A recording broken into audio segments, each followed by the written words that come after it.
everyone. Welcome back to the Path Through podcast. I am your host, Tanoy Thames, and today is going to be part 2 of a new segment that we're introducing called the Path Through Christ, where you guys join the journey with me of reading the Bible cover to cover for the very first time and breaking it down page by page and seeing what the interpretation is for me and also for you guys. If you guys have never read the Bible before and want to join this journey with me of breaking it down page by page, please subscribe to this podcast. You can listen on YouTube or Spotify podcasts. Last week, we went over Genesis 1 through 3. It goes over Adam and Eve and how they ate the apple and what happened after that and the curse from God. That's just a brief summary. If you guys want the full breakdown, please listen to the first season of the Path Through Christ, where we go over Genesis 1 through 3.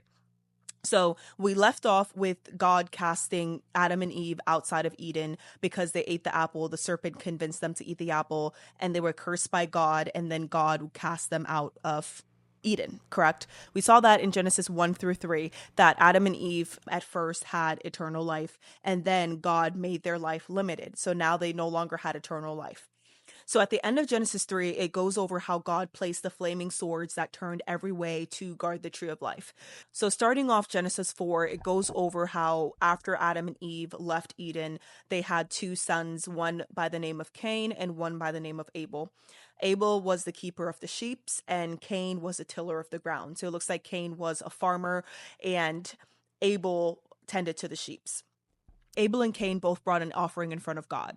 So it says here that Abel's offering was accepted by God, but Cain's offering was denied. So there's no explanation on what reason it was that Cain's offering was denied, but Abel's offering was accepted. But I have my own interpretation of that we'll go over in a minute. After Cain's offering was denied by God, he was obviously very angry. God went on to ask him why he was angry. God stated, "If you do well, will you not be accepted?" And explains if he doesn't do well, that sin is lurking at the door. Its desire is for you, but you must master it. So let's break this down for a minute. This is a super, super interesting passage, right? So Abel and Cain, both brothers, they come to God. Cain gives an offering to God, and Abel also gives an offering to God. So Abel's offering to God was accepted by God, and Cain's offering to God was denied, right? So thinking about it, there's no explanation why Cain's offering was denied, but Abel's wasn't. But my interpretation of it, that it might be something of the heart. So when you're giving, right, there's a saying that you give and you give from the heart, and there's a saying that you give, but you don't necessarily give from the heart. So I don't know if that was the case, or if God saw that Abel was giving from the heart and he saw that Cain's offering wasn't coming from that place of goodwill. That's why he accepted Abel's and didn't accept Cain's. There's a different kind of connotation and understanding of what exactly this means. I'm very interested to see y'all's.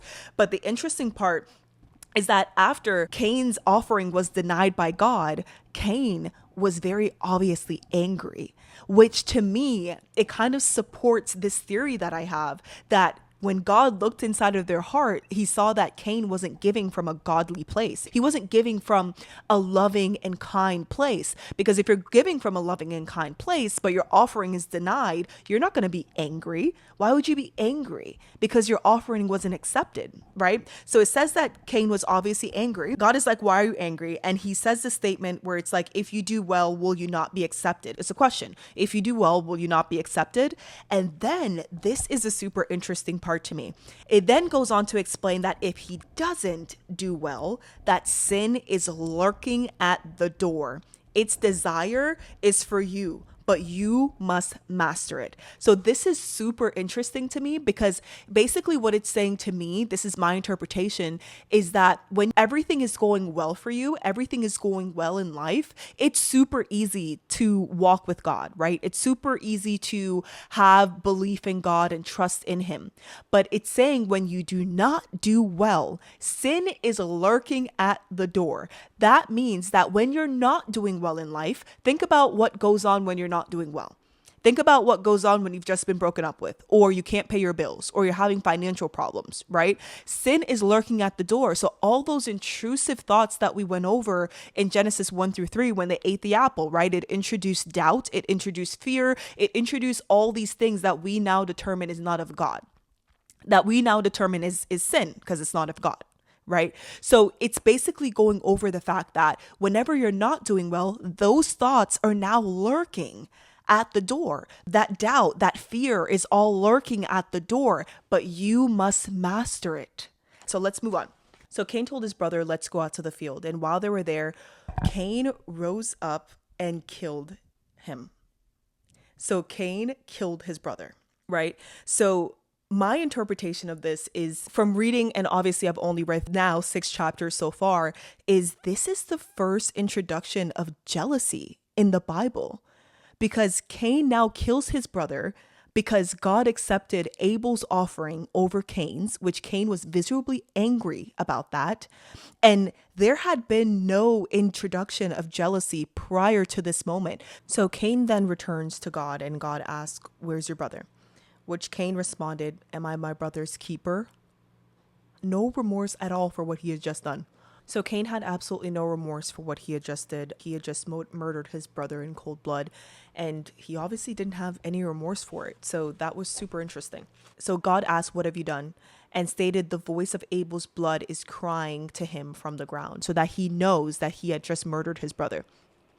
So after this, God proceeded to curse Cain and said that from the ground that has opened up and received his brother's blood, God said that when he tills the ground, it will no longer produce. So we now know that Cain is a tiller of the ground. So he's saying that when he tills the ground, it would no longer produce, that Cain will be wandering the earth for eternity, basically. And Cain responds that his punishment is more than he can bear, which I don't understand how. He just murdered his brother in cold blood. So it then goes on to Cain pleading and saying that if he wanders, he will be killed. God responds that if anybody kills him, that he will get his vengeance sevenfold. So it goes on to talk about that Cain leaves and then settles in Nod, which is east of Eden. Cain then has a son called Enoch, which he built a city and named after him. Enoch had a son named Irad. And then it just goes over the heritage of their sons and sons and sons and daughters and daughters and daughters after that for quite a bit of time. Genesis 4 then ends with Adam and Eve, then has another son called Seth. And this is somewhat important. I'm not sure how it's important yet, but it's somewhat important in the story of everything, which I'm sure we'll find out eventually. Genesis 5 starts off with the heritage and the bloodline of Adam. So it goes over the sons and sons and sons and daughters and daughters and daughters and sons and sons and sons until the birth of Noah. So I know the story of Noah. I know that one. So it then goes over Noah's sons, who are Shem, Ham, and Japheth. I believe that's how it's pronounced. Then it goes over that the sons of the Lord then found the daughters of men to be fair, and then they went on to marry them as they pleased. The Lord then says, my spirit shall not abide in men forever, for he is flesh. So this is basically saying that God made men in his image, right? So that means they're supposed to be good and they're supposed to be pure. But from what he's seeing, he's saying that men shall not abide by the Lord or by the Spirit or by my spirit forever, for he is flesh, basically saying that he will succumb to the desires of his flesh instead of following his spirit with the Lord.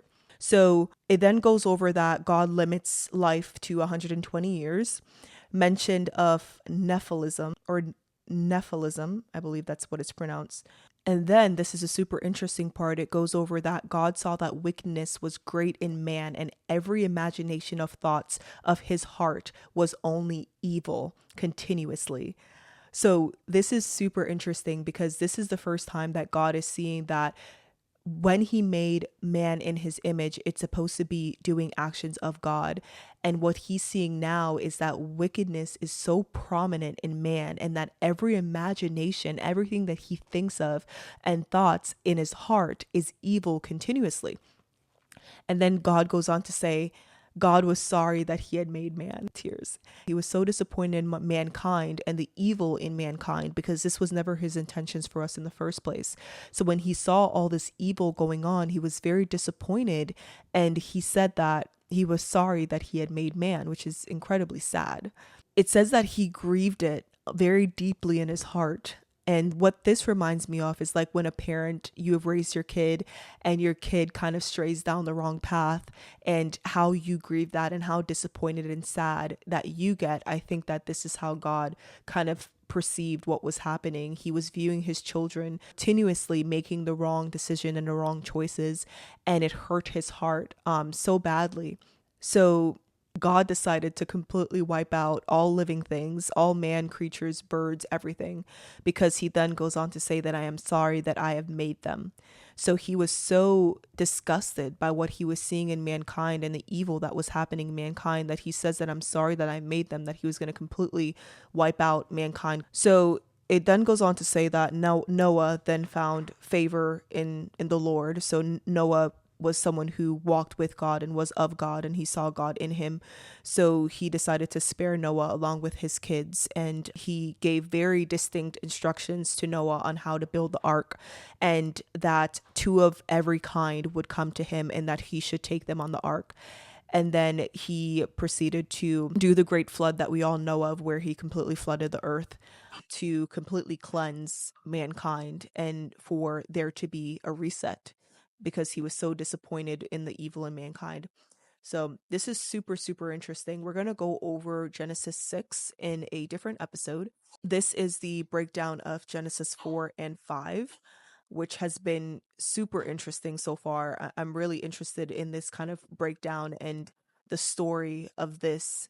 And I can't wait to see what Genesis 6 entails. So until next time, again, this is the Path Through podcast. You are now listening to the Path Through Christ, where you join me on a journey of reading the Bible cover to cover and breaking it down. Again, you guys can subscribe, like, and follow us on social media at the Path Through or the Path Through podcast. Until next time.